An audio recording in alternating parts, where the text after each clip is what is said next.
Shalom saudara-saudara yang terkasih di dalam Tuhan Yesus Kristus. Selamat pagi. Renungan harian kita diambil dari Mazmur pasal yang ke-121. Judul renungan kita pada hari ini adalah Pertolongan Tuhan. Seperti pelangi sehabis hujan, begitulah janji setiamu Tuhan. Di balik dukaku telah menanti harta yang tak ternilai dan abadi. Lagu itu sangat populer, banyak orang menyanyikannya.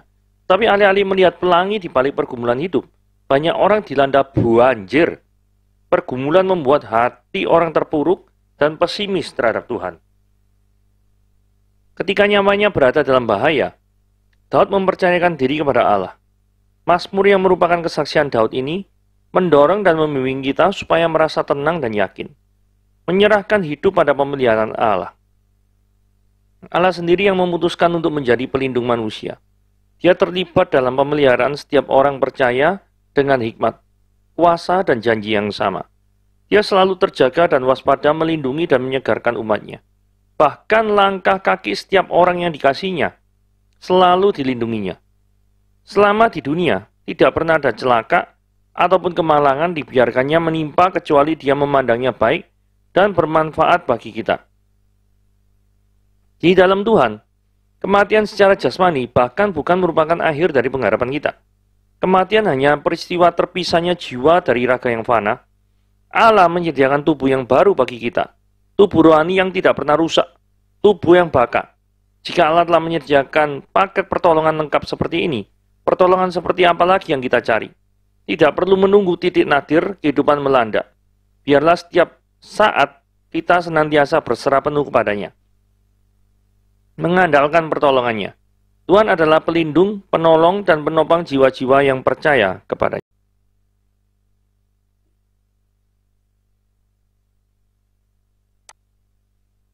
Yani maximum security, 24 hours per day and 7 days a week. Oke, sekarang kita baca Mazmur 121. Nyanyian syiarah. Aku melayangkan mataku ke gunung-gunung, dari manakah datangnya pertolonganku? Pertolonganku ialah dari Tuhan yang menjadikan langit dan bumi. Dia tidak akan membiarkan kakimu goyah dan penjagamu tidak akan terlelap. Sesungguhnya tidak terlelap dan tidak tertidur penjaga Israel. Tuhanlah penjagamu. Tuhanlah naunganmu di sebelah tangan kananmu.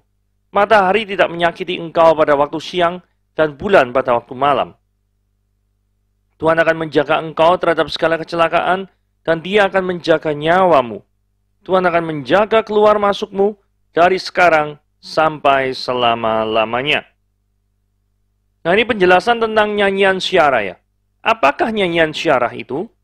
Sebutan ini berasal dari kebiasaan menyanyikan sejumlah mazmur ketika orang hendak mendaki ke Yerusalem dari berbagai tempat untuk berziarah dan beribadah pada 3 hari raya agung sesuai dengan aturan Taurat di dalam Ulangan pasal yang 16 ayat yang ke-16.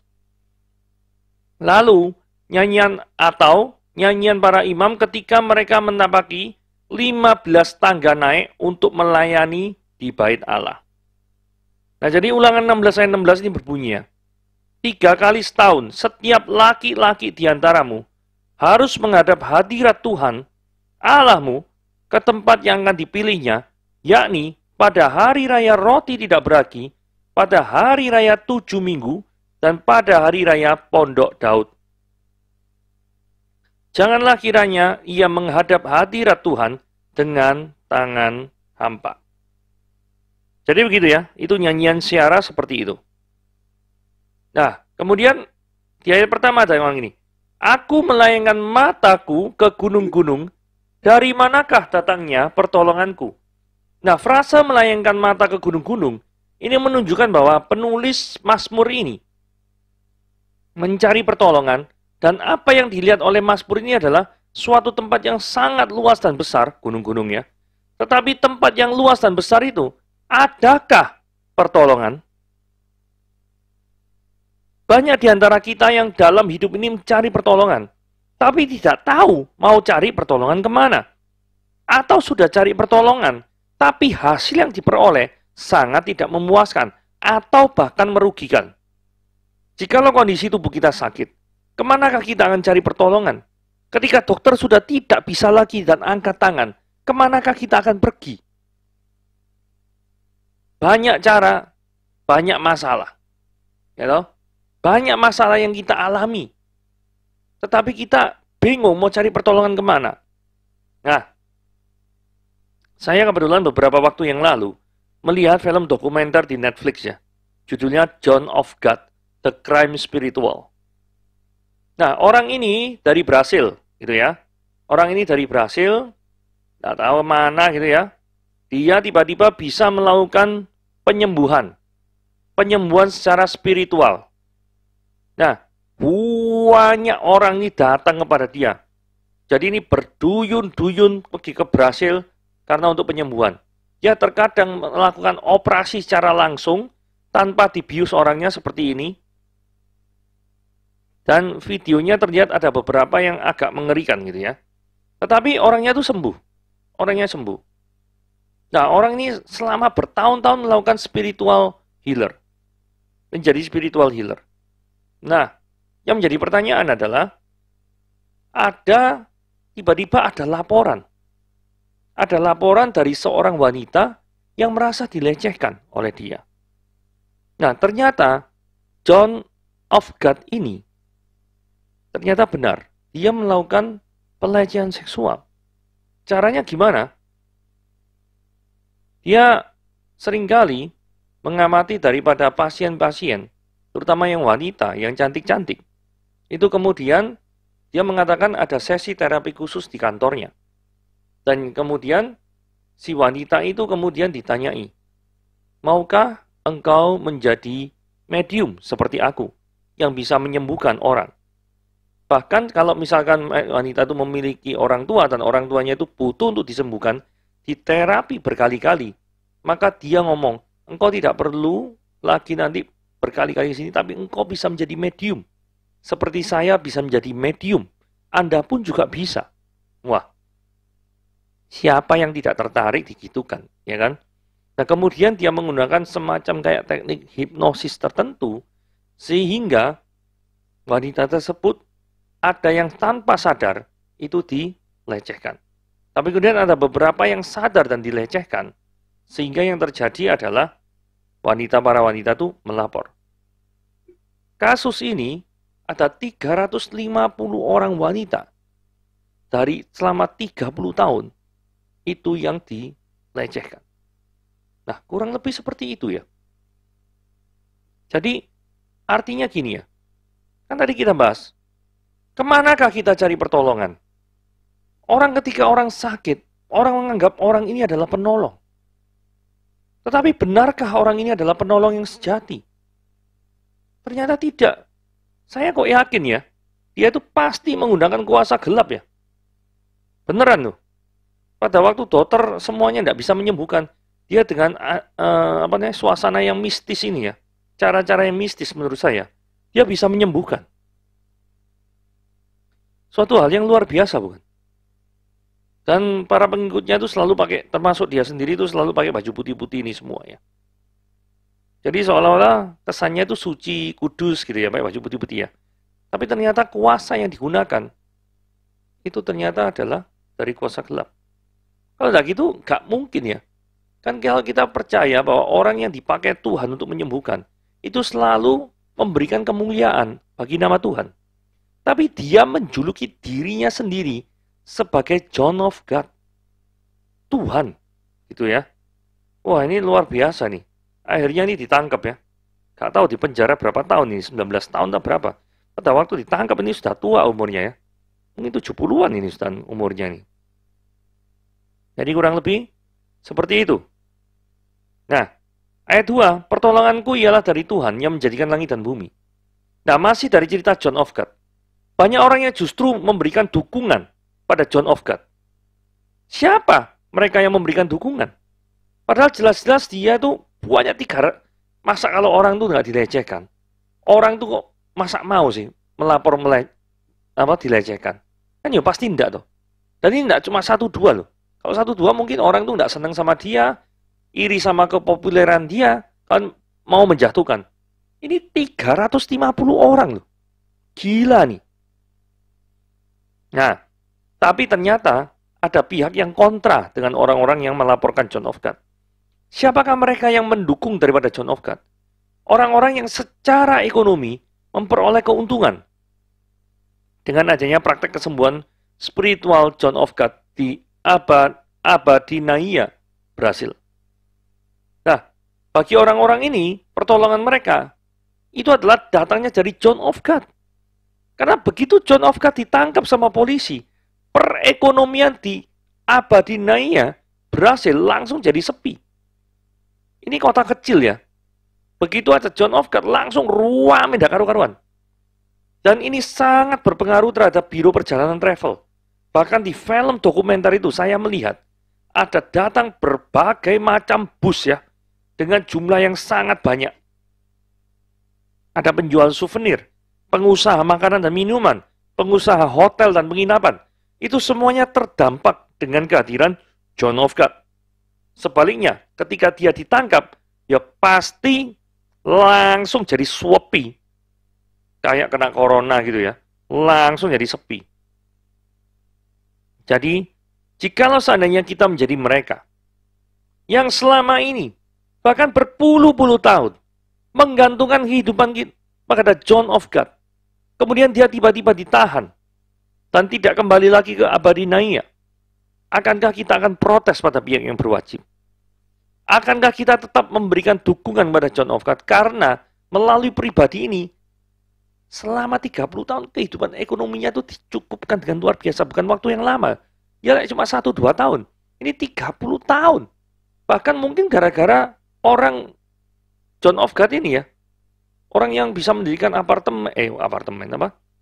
hotel, penginapan. Mungkin bisa beli rumah atau jalan-jalan ke luar negeri gara-gara John of God ini.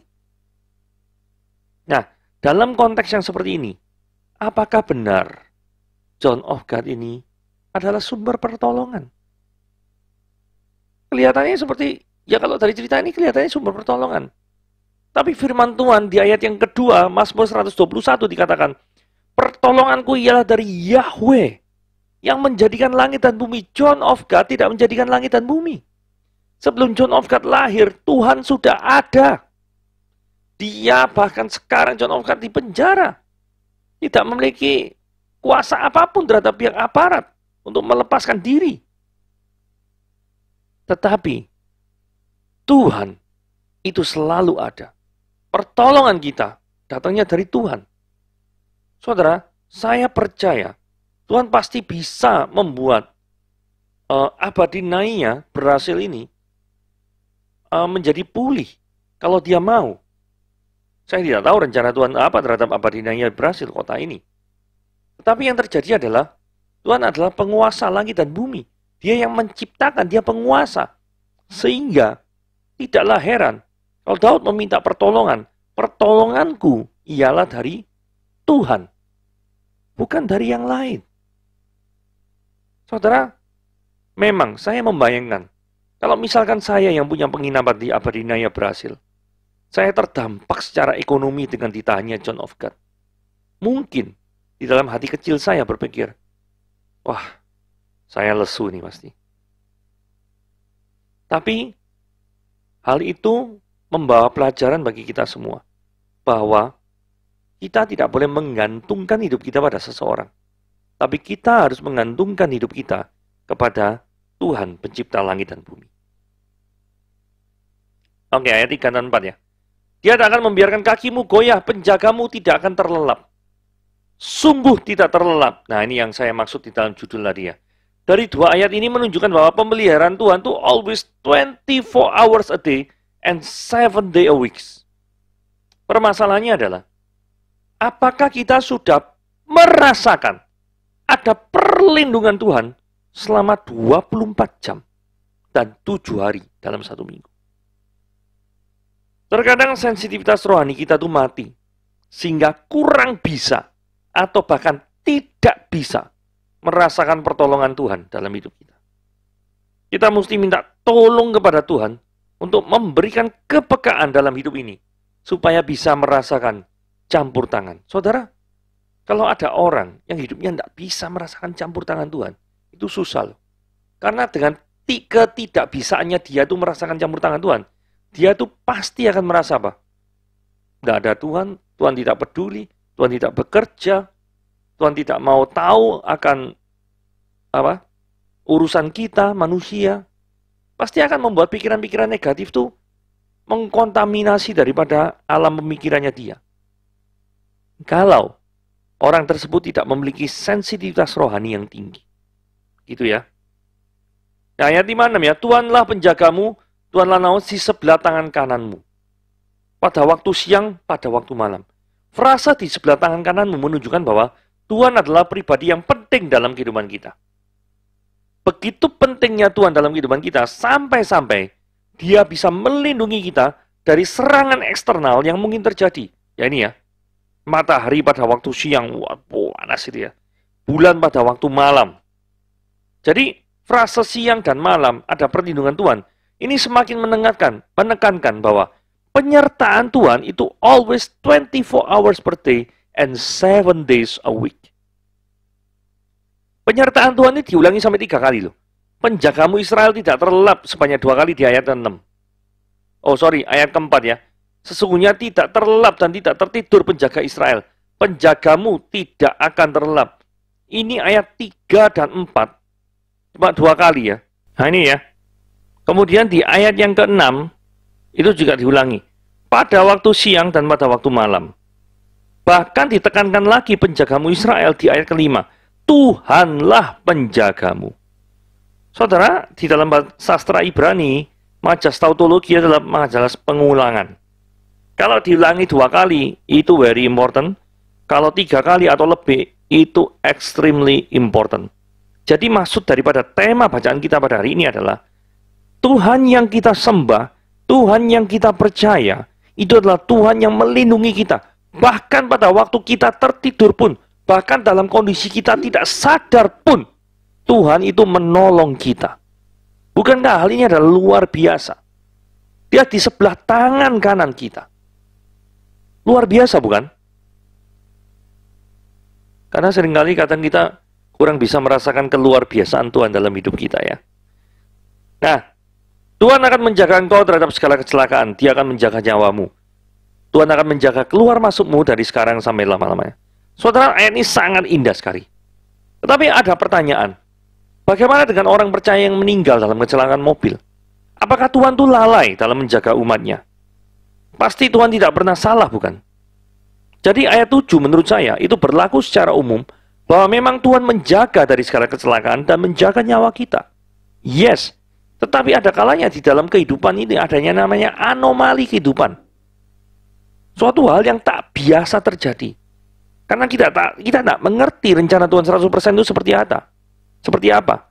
Ada orang yang percaya Tuhan, tetapi toh justru meninggal dunia. Seolah-olah Tuhan tidak tolong. Nah, bagaimana dengan ini? Ada hal memang yang kita tidak mengerti. Tapi ada hal di mana terjadi anomali. Tapi kemudian kita mengerti pertolongan Tuhan seperti apa. Contoh ya misalkan ini ya. Saya pernah mendengar cerita tentang orang yang terdampar dalam sebuah pulau. Jadi ada orang terdampar dalam sebuah pulau karena ada perahunya tuh terhempas ombak. Dan kemudian singkat cerita dia tuh terdampar dalam sebuah pulau. Dalam pulau itu seperti castaway gitu ya. Dia sendirian. Tidak ada siapapun. Nah, kemudian dia minta tolong, teriak-teriak, stres lah. Tidak ada yang menolong. Dia berdoa sungguh-sungguh pada Tuhan, maka tidak ada yang menolong. Maka yang terjadi dia putus asa, dan yang terjadi adalah dia mulai pengen berdamai dengan alam, yaitu apa? Ya mencoba memasak dengan kayu bakar, gesek-gesek seperti orang primitif, batu dengan batu, supaya nanti timbul percikan api, dan kemudian di bawahnya disediakan ranting-ranting, sehingga dia bisa memasak atau membakar atau menguliti daripada binatang-binatang yang dia buru dan gunakan untuk makan. Yang kemudian dia berpikir harus mempunyai milik tempat tinggal. Maka dia membangun dengan tangannya sendiri gubuk, ada ya semacam rumah kecil lah ya. Ya, tapi saya dikatakan gubuk gitu ya. Nah, kemudian yang terjadi adalah suatu saat Dia itu ingin pergi berburu. Ketika dia meninggalkan rumahnya itu, dia pergi, dan ternyata dia lupa untuk mematikan api perapian daripada bekas untuk memasak. Karena itu adalah tempat terbuka, api ini kena angin. Api kena angin, dan namanya gubuk rumah dari jerami apa gitu, kesambarlah jerami. Sehingga rumahnya itu kebakaran hebat. Pada waktu dia pulang, dan dia lihat rumahnya terbakar, maka yang terjadi adalah dia marah setengah mati kepada Tuhan. Karena apa? Saya ini sudah alami kecelakaan, terdampar di sebuah pulau. Minta tolong, doa berminggu-minggu tidak ada yang menolong. Sampai akhirnya mencoba bertahan hidup. Dan ketika mencoba bertahan hidup, yang terjadi adalah rumah yang susah-susah dibangun dengan tangannya dia sendiri, itu hancur berantakan, habis lenyap. Dia langsung berteriak marah, Tuhan, mengapa engkau membiarkan rumahku terbakar? Tidakkah engkau peduli dalam kondisiku? Saya sudah jatuh ketimpa tangga diuber anjing nih. Ini tidak karu-karuan Tuhan. Nah, kemudian yang terjadi adalah 3 hari kemudian, ternyata ada kapal datang. Dan itu lumayan banyak orang yang datang. Terus dia tanya, loh, kok bisa datang ya? Berhari-hari tidak ada kapal datang. Sekarang ada kapal datang 3 hari kemudian. Terus kemudian orang yang dari kapal ini kemudian turun. Dan ketika dia melihat ada orang, dia langsung memanggil temannya. Bener toh dugaanku? Dia semakin bingung. Dugaan apa ini? Nah, ternyata temannya ini ngomong, 3 hari yang lalu, dia tuh lewat di sekitar sana, dan melihat ada asap mengepul tinggi. Dan dia mencoba mencari, kira-kira mungkin adakah orang di pulau tersebut? Di pulau di mana ada asap yang membumbung tinggi. Dan ternyata setelah 3 hari kemudian, dia manggil bala bantuan dan lain sebagainya, yang terjadi adalah ada orang di pulau tersebut. Kemudian orang ini baru sadar, ternyata rumah yang kebakaran, kelalaiannya dia, itu untuk mematikan api, itu menyebabkan orang lain bisa tahu keberadaan dia itu ada di mana, karena asap yang membumbung tinggi itu. Seandainya tidak kebakaran, maka dia tidak akan pernah ditemukan, dan kemungkinan besar dia mati di pulau itu. Saudara, terkadang fase kehidupan kita itu ada dalam H-3 tadi. Kita mungkin sedang dalam fase-fase berteriak sama Tuhan. Tuhan, mengapa engkau menyebabkan ini terjadi? Mengapa rumahku kebakaran? Mengapa aku dalam pulau yang terisolasi begini? Mengapa Tuhan? Mengapa? Ada saatnya kita berada di saat yang seperti itu. Bahkan mungkin sampai meninggal pun kita masih bertanya-tanya. Tetapi seluruh kehidupan kita itu pasti ada for the greater good. Untuk kebaikan yang lebih besar. Rumah itu terbakar. Untuk kebaikan yang terlebih besar. Yaitu apa? Menyelamatkan orang itu dari selama-lamanya tinggal di pulau terpencil. Selalu ada for a greater good. Semoga cerita ini semakin menguatkan kita bahwa Tuhan memang turut bekerja untuk mendatangkan kebaikan bagi setiap orang yang mengasihinya. Tuhan Yesus memberkati.